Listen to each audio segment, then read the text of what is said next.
স্ক্রিনে যে লোকদের দেখতেছেন তাদের থেকে 2 টেবিল দূরে আমরা বসেছিলাম 3-4 জন লোক। তো ভাবছিলাম মেয়েটা ফুল নিয়ে আসছে, আমরাও কিছু ফুল নিব। তো দেখলাম হুট করে আমাদের সামনে থেকে ঢুকে ওই যে একজন মেয়ে এবং ছেলে সামনে আছে তাদের কাছে নিয়ে গেল। তাদের কাছে অনেকক্ষণ দাঁড়িয়ে থেকে ফুল বিক্রি করলো 2টা।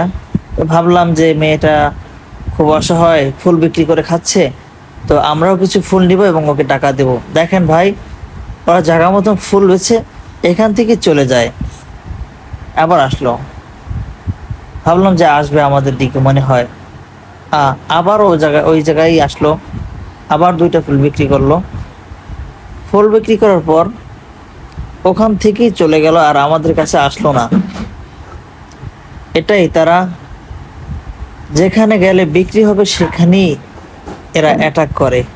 তো জিনিসটা দেখে খুব ভালো লাগলো, তাই আপনাদের কাছে শেয়ার করলাম।